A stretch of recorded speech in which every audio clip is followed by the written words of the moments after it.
කලින් වීඩියෝ දෙකක සාකච්ඡා කරලා තියෙනවා ද්‍රාවිතාවය සහ කේස්පි අතර සම්බන්ධතාවය ලැබෙන ගැටලු ගැන. ඒ වගේම කේස්පියගේ පරීක්ෂණාත්මකව හොයන්නේ කොහොමද කියන එක ගැන අපි කතා කරලා තියෙනවා. අද අපි මේ වීඩියෝ එකේ සාකච්ඡා කරන්නේ මුලින්ම දැන් අපිට අවක්ෂේප දෙකක් දීලා තියෙනවා. මුලින්ම අවක්ෂේප වෙන්නේ කවුද කියන එක හොයන ගැටලු තමයි අපි දැන් හදන්න හදන්නේ. දැන් උදාහරණයක් මම ගන්නම්. මෙන්න මේ වගේ. දැන් හිතන්න ද්‍රාවණයක තියෙනවා Cl- සහ Br-. හරිද? මේකට අපි උඩින් AgNO3 බිඳු දානවා. එතන අපෙන් අහනවා දැන් මුලින්ම අවක්ෂේප වෙන්නේ කවුද? හරිද? ඒක තමයි මේ ගණන් වර්ගයේ හැටි. හරිද? ඒතර එකම ද්‍රාවණයක අවක්ෂේප වෙන්න පුළුවන් අයන දෙකක් ඉන්නවා. උඩින් ඒ කැට අයන හෝ අයන අයන දානවා. කොහොමද අවක්ෂේප දෙකක් මෙතන හැදෙන්නේ. හැබැයි එක සැරේට හැදෙන්නේ අපෙන් අහන්නේ මුලින්ම අවක්ෂේප වෙන්නේ කවුද කියලා. එතකොට පොඩි දෙයක් මම කියන්න. දැන් හිතන්නකෝ AgCl වල KSP අගය මෙතන එකවරක් 10 10යි කියලා. ඊට පස්සේ AgBr කියලා කියන කෙනාගේ KSP අගය අපි හිතමු එකවරක් 10 18යි කියලා. එතකොට මම ඔයාලට කියලා දෙන්නවා දැන් KSP අගය අඩු නම් කෙනෙක්ගේ KSP අගය අඩු නම් එයා ටක් ගාලා අවක්ෂේප වෙනවා. එයා හොඳ අවක්ෂේපයක්. තද අවක්ෂේපයක්. එතකොට දැන් මේකේ KSP අගය අඩු න්යාගෙනේ. ඒක ගත්තොත් මවුල් වර්ග DM ඍණයි මෙතනත් මවුල් වර්ග DM ඍණයි. එතකොට මෙතන KSP අගය අඩු මෙයානේ. එතකොට මෙයා තමයි එහෙනම් ඉස්සෙල්ලා අවක්ෂේප වෙන්නේ. ඊට වඩා මෑගේ KSP අගය වැඩිනේ. එහෙම අපිට කියන්න පුළුවන්. හැබැයි හැමතිස්සෙම කියන්න බෑ. එහෙම කියන්න පුළුවන්කම ලැබෙන මෙන්න මේ ඒකක සමානනම් අපිට එහෙම දල වශයෙන් කියන්න පුළුවන්. හැබැයි විභාගෙදී එහෙම දල වශයෙන් නිකන් කියලා හරියන්නේ නැහැ. අපිට සිද්ධ වෙනවා අපෝහණය කරන්න. අපිට ගණනය කිරීමක් මගින් මේක ඔප්පු කරන්න සිද්ධ වෙනවා. දැන් මම ගානක් කියන්න මෙන්න මේ විදිහට. අපි හිතමු Cl- ගේ සාන්ද්‍රණය 0.01ක් වෙච්ච ද්‍රාවණයක් Br- සාන්ද්‍රණය 0.1යි කියලා අපි හිතමු මවුල ගන්න ඩෙසිමීටරයට. මේකට දානවා 0.1 මවුල ගන්න ඩෙසිමීටරයට සිල්වර් නයිට්‍රේට් ද්‍රාවණය. දැන් අපි බලමු කොහොමද මුලින්ම අවක්ෂේප වෙන්නේ කවුද කියලා අපෝහණය කරන්න කියලා. දැන් හිතන්න අපි හිතමු මෙන්න මෙහෙම. මුලින්ම අපි ලියනවා AgCl අවක්ෂේප වන්නේ නම් අපි දෙන්නම අවක්ෂේප වන්නේ නම් කියලා ඉස්සෙල්ලා ලියනවා. මම ඉස්සෙල්ලා පටන් ගමු. AgCl අවක්ෂේප වන්නේ නම් ද්‍රාවණය තුල පැවතිය යුතු Ag+ සාන්ද්‍රණය හොයනවා. Ag+ සාන්ද්‍රණය සෙවි. දැන් මේ AgCl අවක්ෂේප වෙන්න නම් අපි දැන් දන්නවා කෙනෙක් අවක්ෂේප වෙන්නේ අයනික ගුණිතය කියන එක එයාගේ KSP අගයට සමාන වුණාට පස්සේ. දැන් අපි උඩින් මෙහෙම ටිකෙන් ටික Ag+ දානකොට දැන් මේ දශමිකක් වුණාට මේකට දැම්මට පස්සේ Ag+ විසාරණ දශමිකක් නෙමෙයි. ඒකත් මතක තියාගන්න. මේ සාන්ද්‍රණය ඇතර වැදගත්කමක් නැහැ. මේක දැම්මට පස්සේ Ag+ විසාරණ විතාවණයක්නේ. සාන්ද්‍රණය මේ දශමික නෙමෙයි ඊට අඩු වර්ගයක් වෙනවා. එතකොට කොහොම හරි AgCl අවක්ෂේප වෙන පටන් ගන්න මේකේ අයනික ගුණිතය Ag+A+ සාන්ද්‍රණය වල කිරීම Cl- 1 ඔන්න අයනික ගුණිතය. Cl- සාන්ද්‍රණය. මේ අයනික ගුණිතය KSP-ට සමාන වුණාම තමයි AgCl අවක්ෂේප වෙන පටන් ගන්න. එතකොට අපි දැන් හොයනවා මුලින්ම AgCl අවක්ෂේප වෙන කියලා හිතනවා. හිතලා අපි හොයනවා මේ ද්‍රාවණයේ Ag+ සාන්ද්‍රණය කොච්චරක් තියෙන්න ඕනද AgCl අවක්ෂේප වෙන්න නම්. Cl- සාන්ද්‍රණය එකවරක් 10/2යි. අපි KSP අගය මම කලින් දාපුවා ගැන ගන්නම් එකවරක් 10/10යි. එතකොට මෙතන තියෙන මවුල ගන්න ඩෙසිමීටරයට මෙතන මවුල් වර්ග DM ඍණ 6. එතකොට ඒකකෙම ආදේශ කරනවා හොඳයි. එතන Ag+ සාන්ද්‍රණයට ලැබෙනවා එකවරක් 10/8යි මවුල ගන්න ඩෙසිමීටරයට. එහෙනම් අපිට පේනවා මුලින්ම අවක්ෂේප වෙන්නේ කවුද කියලා දැන් මේ හොයන්න හදන්නේ.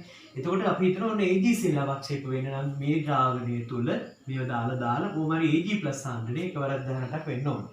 ඊට පස්සේ අපි ලියනවා මෙන්න මෙහෙම.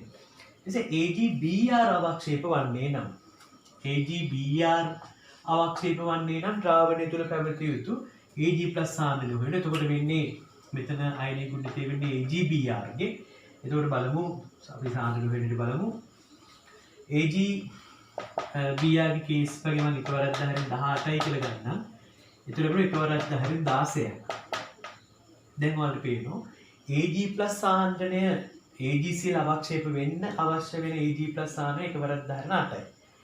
AgBr අවක්ෂේප වෙන්න නම් අවශ්‍ය වෙන Ag plus සාන්ද්‍රණය එකවරක් 10/16යි.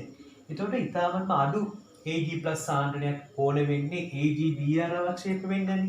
මේක එකවරක් 10/16 එකවරක් 18යි මේක පොඩිනේ. එහෙනම් ඉස්සෙල්ලම අවක්ෂේප වෙන්නේ කවුද? AgBr. හරිද? ඒක තමයි මේ ගණනේ මුලින්ම අහන කොටස.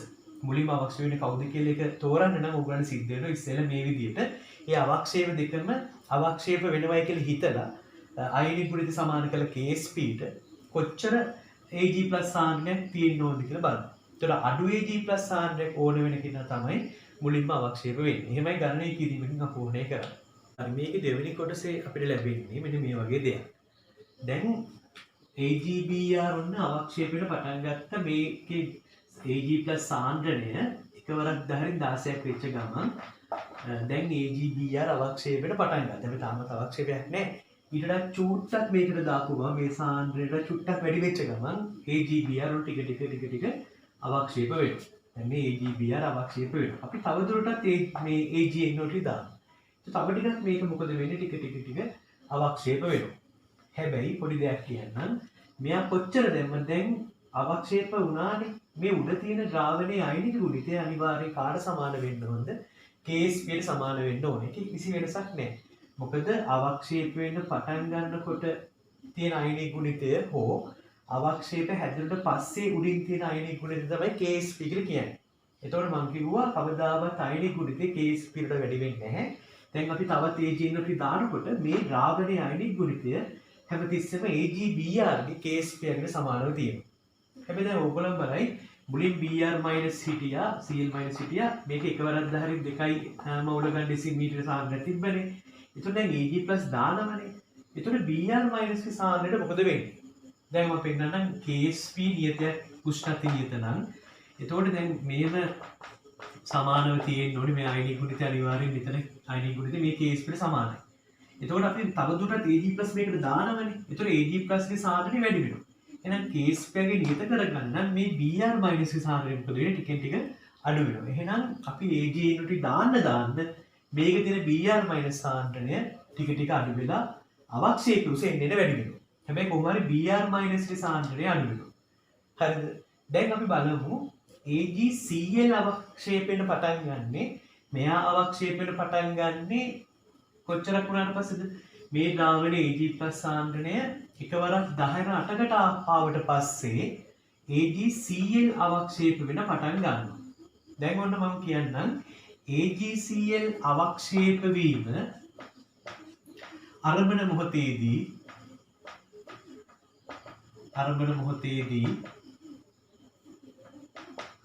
මේ ද්‍රාවණය තුල Ag+ සාන්ද්‍රණය කොච්චරද?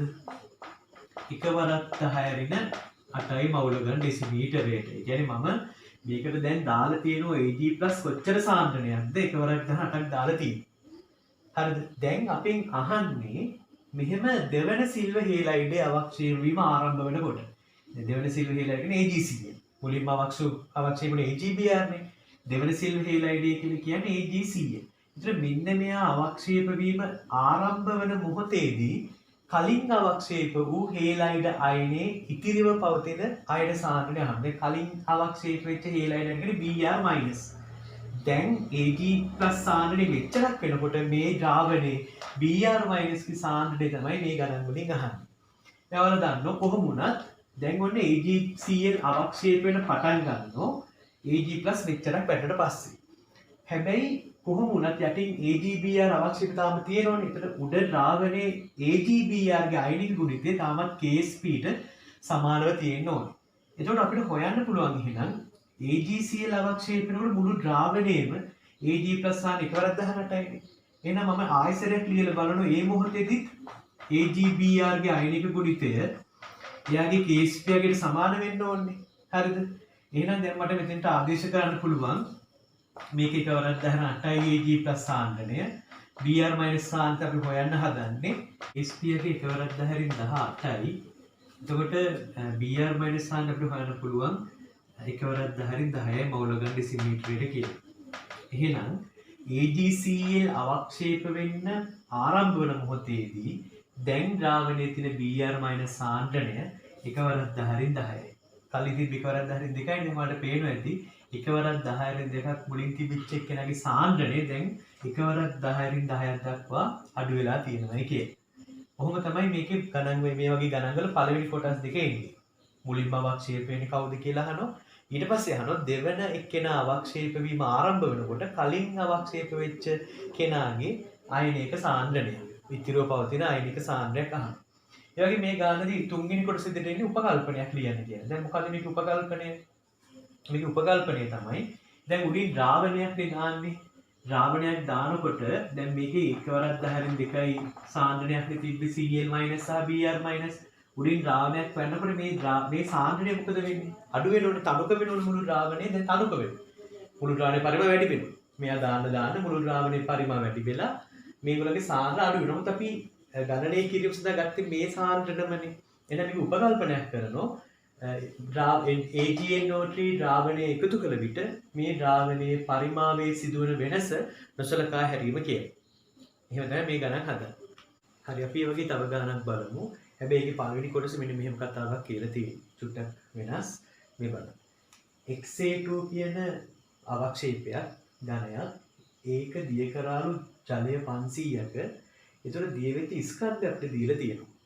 හරිද? අපෙන් අහනවා XA2 ගේ කේස්පියගේ කොච්චරද කියලා. අපි මෙහෙමයි කරන්නේ. ඉස්සෙල්ල බලන්න ඝන සෙන්ටිමීටර් 500ක දියවන XA2 මවුල ගන්න කොච්චරද? ඉස්සෙල්ල අපි 15 වරක් 10 රින් 3 කියන්නේ ග්‍රෑම් කරා මිලිග්‍රෑම් 15 ග්‍රෑම් කරා ඊට පස්සේ මෞලික ස්කන්ධය x ගේ 50යි අපිට දීලා තියෙන x ගේ 50යි a ගේ 25යි කියලා. එහෙනම් ඉතින් මෙතන මෞලික ස්කන්ධ ඉන්නේ 100යි නේ. ඒකට 100ෙන් බෙදනවා. මෙතන ග්‍රෑම් මවුලයට එතන ග්‍රෑම්. ඒතර වෙනවා 1.5 ගුණ කිරීම 10/4යි මවුල ගන්න ඩෙසිමීටරයට. මවුල. අපි මවුල ගන්න. මවුල ගන්න ඩෙසිමීටර නෙමෙයි මවුල එන්නේ. එතකොට දැන් අපෙන් අහන්නේ KSP අපිට ඕන වෙන්නේ හොයන්න නම් ඕන වෙන්නේ ද්‍රාව්‍යතාවය. දැන් ද්‍රාව්‍යතාවය කියන්නේ මොකද්ද? ඝන සෙන්ටිමීටර් 1000ක දියවන මවුල ගන්න. අපි දැනගෙන තියෙන 500ක දියවන මවුල ගන්න. එහෙනම් අපි හොයමු ඝන සෙන්ටිමීටර් 1000ක දියවන XA2 මවුල ගන්න. 500ක තමයි 1.5 ගුණ කිරීම 10/4ක් තියෙන්නේ. ගුණ කිරීම 1000. එතකොට එනවා 3 ගුණ කිරීම 10/4යි මවුල. එහෙනම් දැන් අපිට ප්‍රකාශ කරන්න පුළුවන් ද්‍රාව්‍යතාවය කොච්චරද කියලා. එහෙනම් ද්‍රාව්‍යතාවය සමානයි 3 ගුණ කිරීම 10/4යි මවුල් ඝන ඩෙසිමීටරයට. අපිට මේකකින් ප්‍රකාශ කරන්න පුළුවන් 1000ක දිවෙන මවුල ගන්න. ඒක සාන්ද්‍රණියම තමයි. ඒ කියන්නේ ද්‍රාව්‍යතාවය. දැන් මොකද කරන්නේ? XA2 කියන ඝනය අපි ප්‍රතිවර්ත විදියට අයනීකරණය කරමු. ඒක අවක්ෂේපයක්නේ.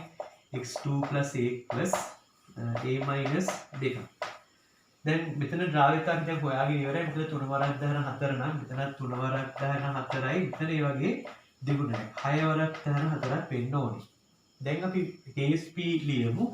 ඒතර KSP සමාන වෙන්නේ x2 + 1 සාන්ද්‍රණය ගුණ කිරීම a-1 සාන්ද්‍රණයේ වර්ගය. ඒතර x2 + ගේ සාන්ද්‍රණය 3 ගුණ කිරීම 10/4යි a2 - ගේ සාන්ද්‍රණය 6 වරක් 10/4යි ඒකේ වර්ගයක්. එතන ඒක සුළු කරාට පස්සේ KSP ගහන්න පුළුවන් 108 ගුණ කිරීම 10/12යි මවුල් ඝනය dm ඍණ 9. ඔන්න අපි මුලින්ම මේ කොටසේ අහලා තිබ්බේ XA2 ගේ KSP ගහන්න කියලා. ඔන්න අපි ඒක හෙව්වා. අපිට දැන් YA කියලා තව කෙනෙක්ගේ KSP දීලා තියෙනවා. ඒ වගේම අපි කලින් XA2 ගේ KSP හෙව්වා. දැන් මෙන්න මෙහෙම ගානක් කියන්නේ. x2 + සහ y+ ඝන ඩෙසිමීටර එකක ද්‍රාවණයක් තුළ ඉන්නවා.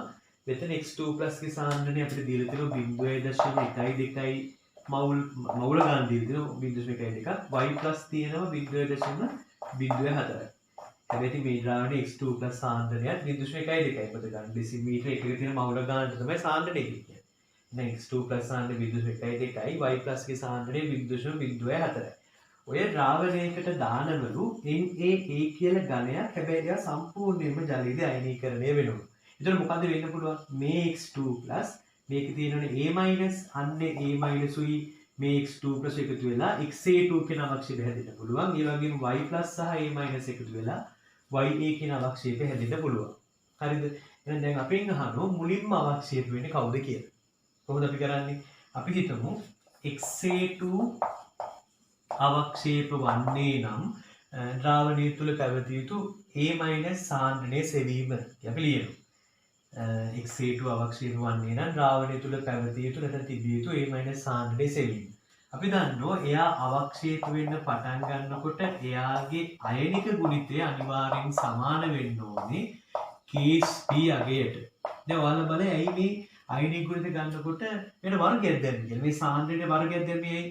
මතක තියාගන්න අපි අයනික ගුණිත ලියන්නේ Kp ලියන විදිහටමයි. හරිද? ඒ නිසා Kp ප්‍රකාශනය ලිව්වනම් ඉස්සෙල්ලා එතකොට a- ගේ වර්ගයක් එනවා. ඒ නිසා අයනික ගුණිත ලියනකොට Kp ලියන විදිහටම ලියන්න. එතකොට ඔන්න අපි Kp සමාන කරලා දැන් අපි ආදේශ කරමු x2 සාන්ද්‍රණය 12 වරක් 10 2යි a- ගේ සාන්ද්‍රණය අපි හොයන්න හදන එක දන්නේ වර්ගය මේකස් Kp එක අපි හොයාගත්තා 108 ගුණ කිරීම 10 12යි. එතකොට a- ගේ සාන්ද්‍රණයේ වර්ගය සමානයි. මෙතන එතකොට 10 10ක් වෙනවා. 108 12 බෙදුවොත් තියෙන්නේ 9යි. එහෙනම් a- ගේ සාන්ද්‍රණය අපිට ලැබෙනවා වර්ගය. වර්ගයේ වර්ගමූලය ගමු. එතකොට ලැබෙනවා 9 වර්ගමූල 3යි. 10 10 කියන්නේ 10 5යි. එහෙනම් 3 ගුණ කිරීම 10 5යි මවුල ගන්න ඩෙසිමීටරයට. එහෙනම් ඔන්න xa2 අවක්ෂේප වීම ආරම්භ වෙන්න නම් ද්‍රාවණය තුල a- සාන්ද්‍රණය 3 ගුණ කිරීම 10 5ක් තියෙන්න ඕනේ. ඊට පස්සේ බලමු අනිත් එක්කෙනා. කවුද? ya අවක්ෂේප වීම ආරම්භ වන මොහොතේදී ya අවක්ෂේප වීම පටන් ගන්න මොහොතේදී ද්‍රාවණය තුල පැවතිය යුතු a- සාන්ද්‍රණයේ සෙවීම කියලා ලියනවා. එතකොට මේ මොහොතේදී මොකද්ද වෙන්න ඕනේ? එයාගේ අයනික ගුණිතය කියන එක Kp අගට සමාන වෙන්න ඕනේ. ඊට පස්සේ එහෙනම් අයනික ගුණිතය Kp සමාන කරලා දැන් ආදේශ කරමු y+ සාන්ද්‍රණය 4 වරක් 10 2යි මේක a- සාන්ද්‍රණය දන්නේ නැහැ. එයාගේ Kp අගට දීලා තිබ්බා 4 ගුණ කිරීම 10 10යි. එහෙනම් දැන් අපිට a- සාන්ද්‍රණය හොයාගන්න පුළුවන්. එතන 4 කැපිලා 1 වරක් 10 8යි. එහෙනම්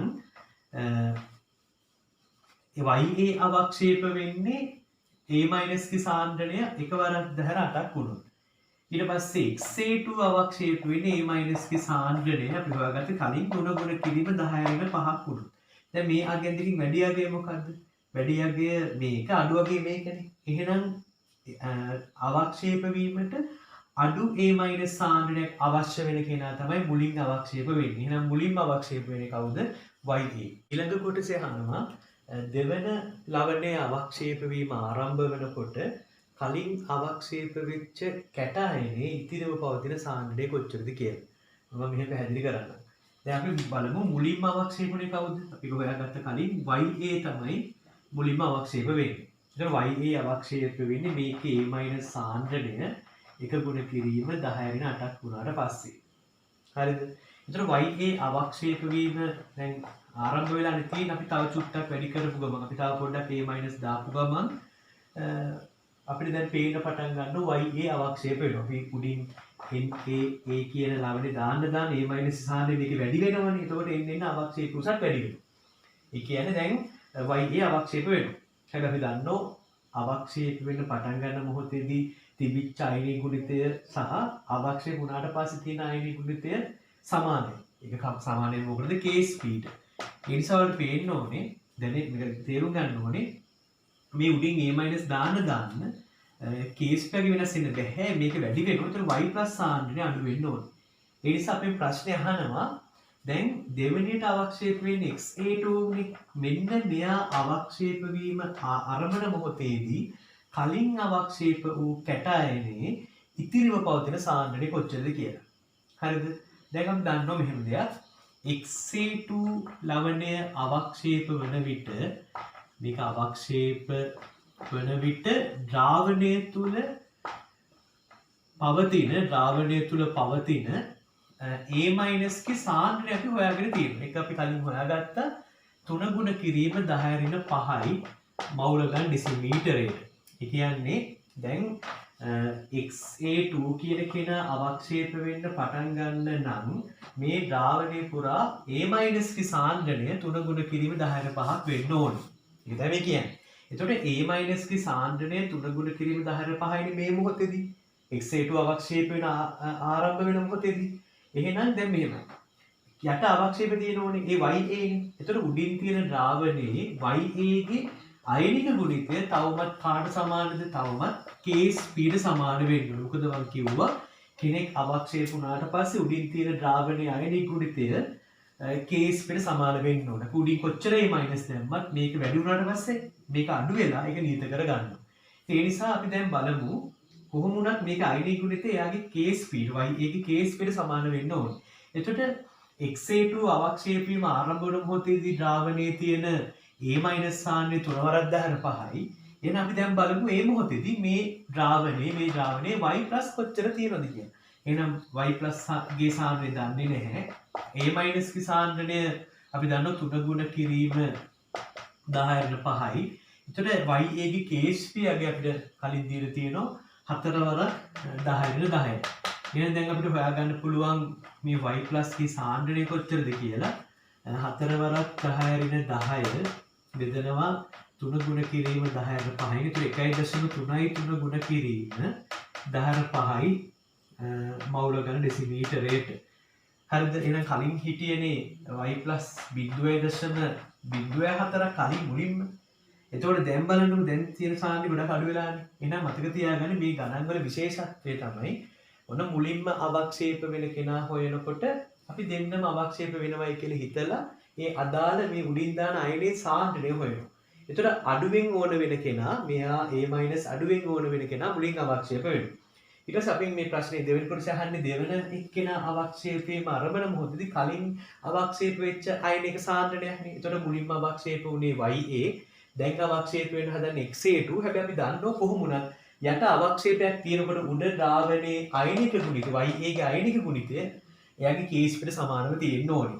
හරිද? එහෙනම් ඒ සම්බන්ධතාවයට ආදේශ කළා තමයි දැන් මේකේ තියෙන Y+ ගේ සාන්ද්‍රණය හෙව්වේ.